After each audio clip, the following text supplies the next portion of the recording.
Hi అండి, నమస్తే. నేను సునీత గుమ్మడి, గౌతమ్ కలెక్షన్స్. ఈరోజు నేను మీ దగ్గరికి కొత్త కాన్సెప్ట్తో వచ్చాను. ఈ రోజుల్లో బంగారం కానీ వెండి కానీ విపరీతంగా రేట్లు పెరిగిపోతున్నప్పుడు సామాన్యంగా మధ్యతరగతి వాళ్ళు చేయాలనుకునే చిన్న చిన్న సేవింగ్స్, చిన్న చిన్న పెట్టుబడులు ఏదైనా ఉందనుకుంటే దానికి రైట్ చాయిస్ ఈ కాపర్ అండి. ఈ కాపర్ మీద మనం పెట్టుబడి పెడితే రోజు రోజుకి పెరుగుతున్న ఈ రేట్లలో ఈ కాపర్ కూడా మంచి రేట్స్లోకి వస్తుంది. ఫ్యూచర్లో దీన్ని ఉపయోగం చాలా ఉంటుంది. అప్పుడు దీని రేటు కూడా మనకు అందుబాటులో ఉండకపోవచ్చు. ఇప్పుడు కనుక మనం దీని మీద పెట్టుబడి పెట్టినట్లయితే ఫ్యూచర్లో ఇమిటేషన్ జ్యువెలరీకి కానీ దేనికి వాడాలన్నా కూడా ఈ కాపర్ బెస్ట్ చాయిస్ అవుతుంది. చిన్న పెట్టుబడులు పెట్టే వాళ్ళకి ఇది బెస్ట్ చాయిస్ అండి. దీన్ని మిస్ చేసుకోకండి. ఈ వీడియో కనుక మీకు నచ్చినట్లయితే లైక్ చేయండి, షేర్ చేయండి, కామెంట్ చేయండి.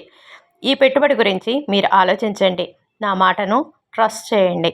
దీని మీద నమ్మకంతో మీరు పెట్టినట్లయితే మీరు ఫ్యూచర్లో దీని విలువ ఏంటో మీకే తెలుస్తుంది. నా వీడియోస్ని అప్పటికప్పుడు ఫాలో చేయడం మర్చిపోకండి. Thank you. నమస్తే.